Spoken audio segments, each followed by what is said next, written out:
This is Beyond the Moon, a Ditch Witch podcast where we dig deep into news, job site stories, Ditch Witch culture, and all the other dirt that makes up the industry. What is up, everybody? Welcome to Season 2 of Beyond the Moon, a podcast by Ditch Witch.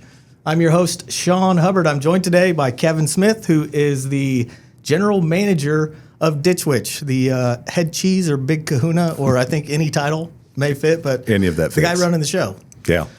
Yeah. So welcome. Is this your first podcast experience? It is. So be gentle along the way, right? That's right. Be nice to me. Yeah, we'll be easy with you. Good. Well, I'm glad you're excited about it. So, you know what? I think I already messed up. We're 30 seconds or so into Season 2, and I was fully planning on meeting with you ahead of time and identifying like a walk-up song that you could do that. So I kind of messed that up, but if we were to have that conversation and you were going to have a walk-up song, what would that be? Yeah, it's probably AC/DC, Back in Black. Yeah? It's kind of hard to not be there. That's right. You just get all hyped up and fired up? You do. And yeah, if you knew anything about my history, I've done so many walk-up songs with product introductions over the years. Oh, so, yeah. Lots of fun in walk-up songs. Yeah, that's funny. Speaking of walk-up songs, my daughter, Chanley, is 12, and she plays softball, and that's become a thing now, youth softball, to have walk-up songs. And she always has something around Metallica or something kind of hard and heavy like that. Mm-hmm. Last year, I changed it for a couple tournaments to Careless Whisper. Do you know that song? Yes.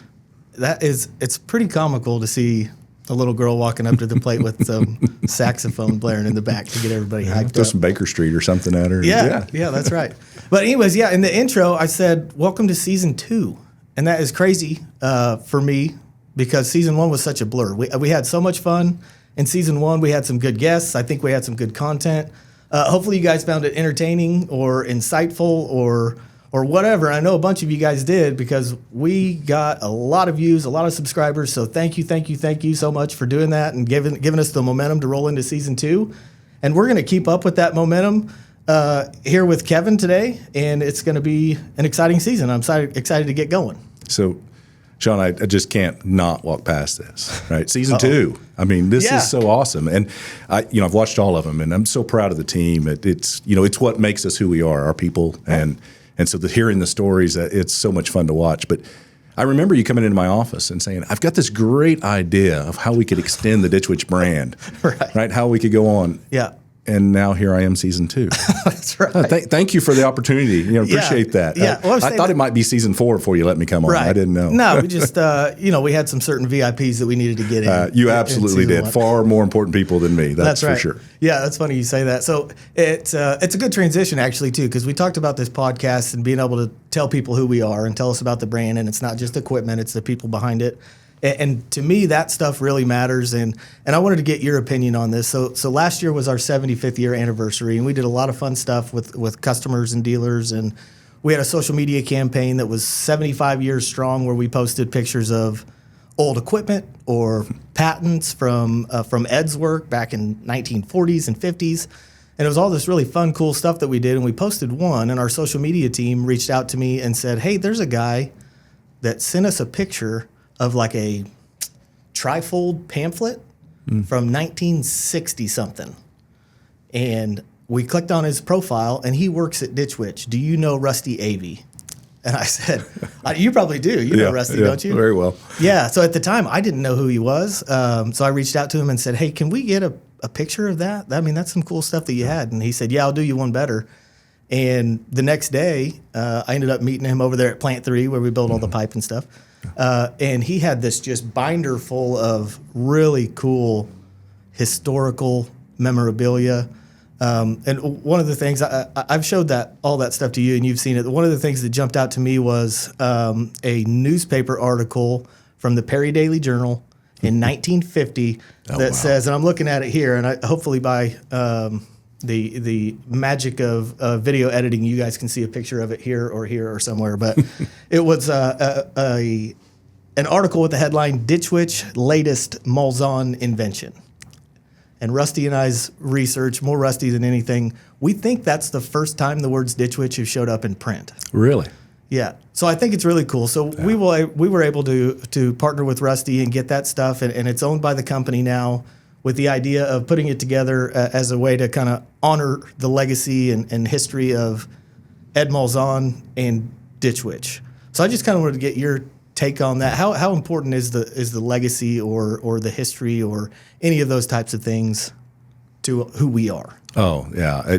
I'm so supportive of those efforts, and I appreciate what you're doing, because legacy, right? That's what defines us. It's brought us here. And if you think about so much pride, if you will, across the family of people that's been part of making the brand, but Ed Malzahn, our founder, really instilled this opportunity of what we do, and it makes a difference. From that initial plumber trying to dig a ditch, in the hot August clay, you've heard the stories. And so if we can preserve that, right, for the next generations to understand and learn, that's what defines our culture. It doesn't define our future, but it does define how we got to where we are, who we are as individuals, how we choose to respond and work, and more importantly, it's an opportunity to engage the next generation that says, hey, we are something unique and different as a group, as a family. Right. And it's awesome. A story to be able to tell. So I'm so appreciative that you're taking the time to find that stuff. Yeah, no, it's really neat. And I'm appreciative of Rusty Avey and anybody else that's come forward with some of this old stuff. I do think it says a lot about our current culture, or at least who Rusty is as a person, where he was willing to give up this stuff that was important to him so that the company owned it. And he said that in our exchanges, this material, I'm glad it's going to be with who it needs to be with, meaning the brand and the company. Yeah. Well, and I think Rusty's not alone. There's so many people that take pride in that. You do, I do. There's so many that take pride in the Witch and Moon, right? At the end of the day, we talk about bleeding orange. You've talked about it on the show. Yeah. But it is true, because it's what is ingrained in each and every one of us. How do we go make a difference together each day? But my goals, right? Our intent, we've been trying to acquire older pieces of equipment. Yep. I want to be able to continue to extend that long-term for us as an overall organization. Ed Malzahn, Mary Malzahn, founders that really defined us. The Malzahn family carried us for so many years and have done great to bring us to this point. And the Toro Company is just now stepping up to take us to the next level. Right. And there's a lot of work underway on expanding our campus. And one of our future plans is to really be able to generate our own historical area that right there as you come into the plant, we have a chance to display all of this, some of our old equipment, to really talk about our heritage, talk about Ed Malzahn, but more importantly, a place for us to be able to share that with family members that come in for tours, customers, who we are, what we do. Yeah. It's unique. No, it's going to be really cool. And you're right. There has been a lot of improvements to campus up there. I mean, the sidewalk and the new drive over the dam, and we got the paint facility. I mean, there's a lot going on. It's awesome to see. Yeah, I joke with several of the guys, Tracy Sherman, leads the facilities group. I joked with him. I said, one of the things I might not only be known for when I leave here after my long career at Ditch Witch, I got a sidewalk put in and a large dam that we can actually go two-way traffic on. Right? That's right. What a nice. That's the Kevin Smith legacy. There you go. That's nice. So speaking of Kevin Smith, let's talk about you a little bit. You did not start in the company as the leader, I don't believe. No. So let's talk about that. What was your first role? Where did you come from?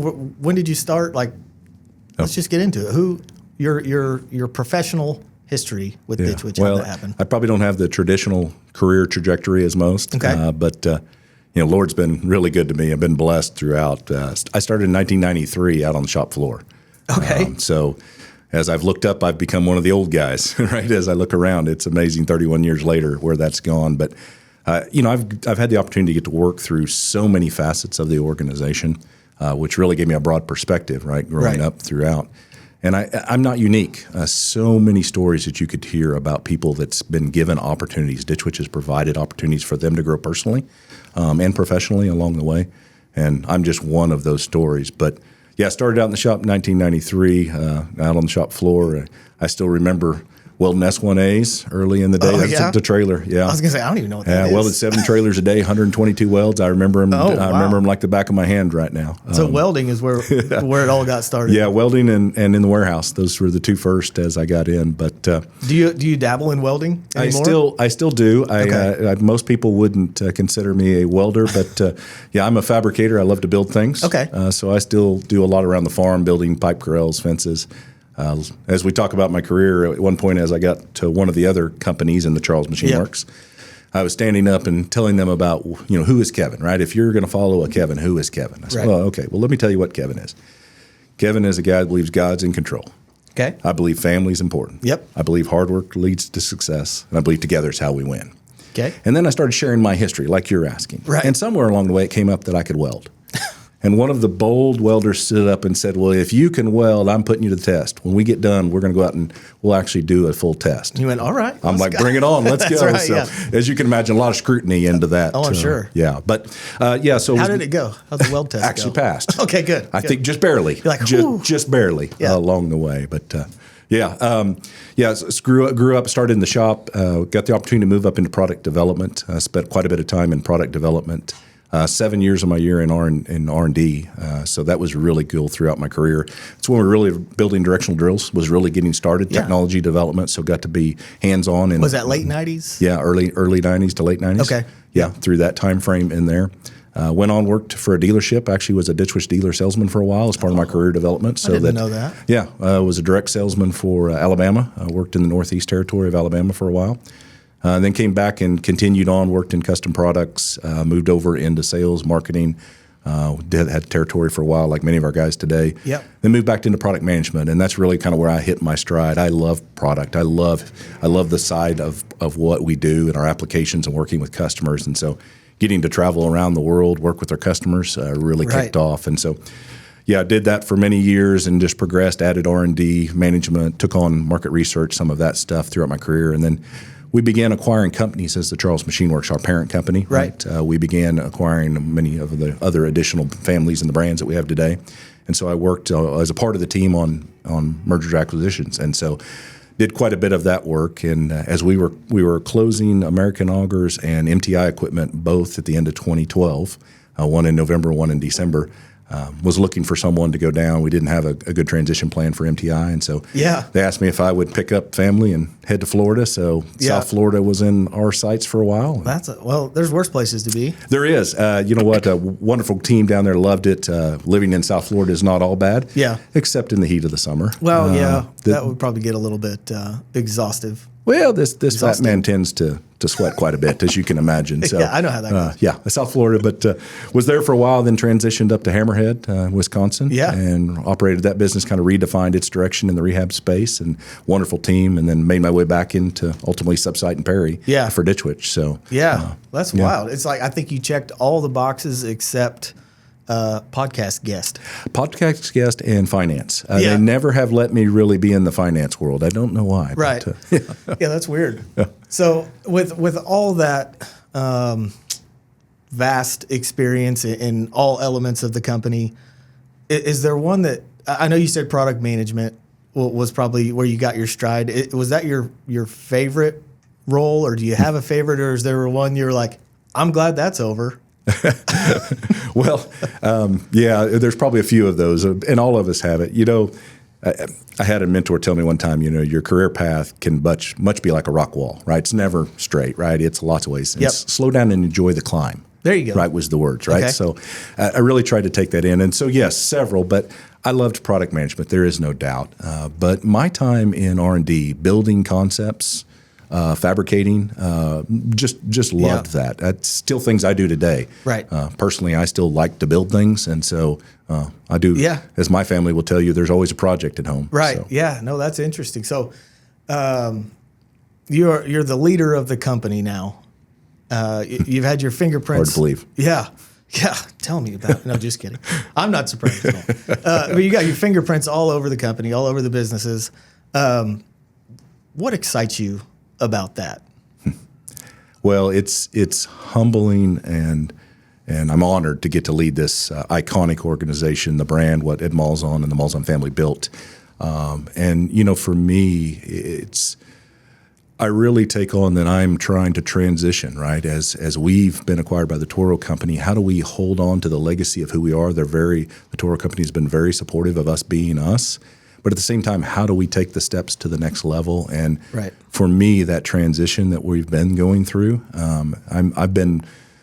my focus and my hope is that finding ways for everyone to work with the changes, right? It's just different is what it is today. Right. It's not bad, right? It's just different. And so for us, you know, as I think about me, and again, unbelievable that I've gotten this opportunity, but to be able to work with people, help them grow, develop, let them see. I get excited today of working with the next team members that have the opportunity to sit in this chair that I get to sit in today, right, in the future, and know they'll do so much better than me. Yeah, it's crazy. I mean, surely you did not see yourself in the position that you are now when you started 31 years ago, even probably 20 years ago.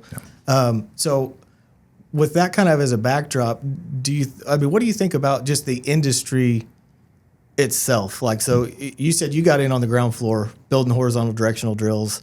Now we have AT machines. We've got the AT120, the largest all-terrain drill in the world. We've got the electronics that are capturing so much data and communicating with other machines. Like, can you just talk about that a little bit, the progression of the industry or just technology? I mean, we have VR stuff. We're going to have some mixed reality stuff. Like, it's crazy where we're at right now. I mean, can you just kind of walk through that and your mentality on where the industry is going and how impressive the rise has been? Yeah, well, I think what you point out is how fast technology has progressed. Because if you back up when I first got involved in part of the early directional drilling, I mean, we still put anchors in the ground with sledgehammers, and we took high lift jacks and jacked them out, and you pushed them around, and now we have these automated machines that do so much of the work. That's where we're seeing it going, right? The change in workforce, what's available, how we add productivity to customers at the end of the day is the focus. Right. How do we help them be more profitable with their business? And that involves the equipment and the technology we build. And I think what you're going to see over the coming several years is continued aggressive advancement in leveraging that technology. Yeah. It's going to be things from the mapping of our underground space to know where your utilities are and not having to go back and find it. You know right where it is. Obstacle avoidance, the ability to know where it is ahead of time so that you can avoid it when you're doing the directional drilling. Yeah. And then ultimately, we're going to watch this transition. I think there's a big debate in the industry. Who's going to stay? But eventually, it's no longer going to be a two-man team. These used to be three-man, four-man teams. Right. People swamping rods. Oh, yeah. Now it's you typically have somebody on the tracker out front and you have somebody on the drill. You got a driller. And the next step is probably automating one of those functions. Yeah. And we'll see that happening in the next several years as we move forward. Yeah, that's wild to think about. Yeah. Just all those changes and advances within the industry. I am curious to see where it goes. But I do want to talk about, we talked about your career path a little bit. Yeah. I want to talk about, do you have a nickname? Do I have a nickname? Yeah. Not probably one I can share on this. Come on, Sean. That's what I was getting at. We talked about professional Kevin Smith, and I didn't know if we'll talk about old Kevo or probably not that. No, that's probably another story. Maybe we got something else. Yeah. No, fair enough. All joking aside, yes, I do have one. What do you like to do? Well, I'll give you one. Perfect. Yeah. Yeah, Shan Kirtley, if you haven't heard from him, he likes to call me Supreme Commander. So if you want to have a little bit of fun around work, that seems to be the one that's sticking here lately. Awesome. We'll see if we can't get your email signature changed. Yeah, that's just what we need.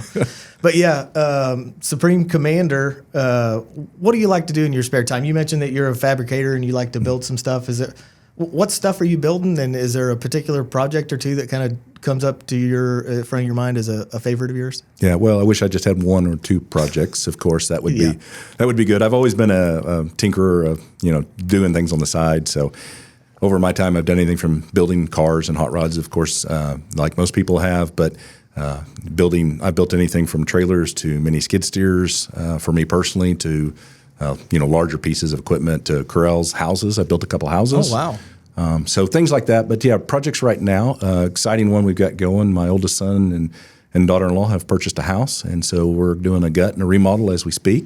Yeah. So I think you were telling me about that the other day, that we were trying to schedule this podcast and you thought you were going to have to cancel. Yeah. Remind me of what happened. You were working on the fireplace or something? I don't know if I really want to tell that story, but last weekend, Saturday, we were demolishing an old rock fireplace, stone fireplace. And I will tell you, first of all, I had my steel-toed shoes on, my boots, of course, and I had my safety glasses on. Always proper PPE. And make sure, right? If you're doing those projects, make sure. That's right. So I did have those on. And so we're chiseling the rock away, and my son and I, and both my sons were over there working. And as we were doing that, I was working above my head on one and wasn't planning on the one all the way at the top turning loose. Oh. And so the rock at the top turned loose, came down, I pulled back, it hit the the rock I had bounced straight into my face. I thought I knocked my front teeth out. Oh, yeah? Yeah, I wasn't sure I was going to be here. I'd be looking a whole lot different today. I don't know. I do think it would be an entertaining video component of the podcast if you just had some chiclets or something you had to use. Oh, yeah. That would have been something. Yeah. So you mentioned you're working on this with your 2 sons. Can you talk about your family life a little bit if you're up for it? I know. Yeah. So we know you have 2 sons, but what do they do? Do you have any other kids? Yep. Married? Yeah. Well, so first of all, family's the biggest blessing I've got in my life. Right. It's unbelievable. Yeah. Michelle, my wife, 31 years, been by my side, drug her around the country. We've lived in 5 states. Yeah. She drug the family around. So what a trooper. But also three children, of course. Overall, don't want to miss my daughter in the middle, but my oldest son, Gabe's 24, Yep. just started out at Ditch Witch a little while ago. So excited How's to he have liking him. it? He's enjoying it. Okay, good. Yeah. He's learning a whole nother side. Growing up, my family's never heard much about what I do at work. Yeah. And so they're learning more through him than I tell them, amazingly. Right, yeah. My daughter, Grayson, just got engaged, so excited for her. She's a sophomore over at Oklahoma State. Okay. And then my youngest son, Gibson, is in junior in high school. So still figuring out what he wants to go do. But he's kind of leaning toward engineering. So I've been kind of nudging him a little. Yeah. What do you think about some orange iron or some green electronics? Heck yeah, get him on board. Yeah. All G's. Yes, got to give that to my wife. Okay. Started with one, and it just naturally happened. Yeah. Let's stick with that. Yeah. That works. So 1993 sounds like a big year for Kevin Smith. Started at Ditch Witch. There was, got married. Got married, yep. Some life-changing stuff. There was, yeah. Yeah. Thank goodness it gave me a little time before the first son came along, right? Yeah. I needed a little bit of break. There you go, no doubt.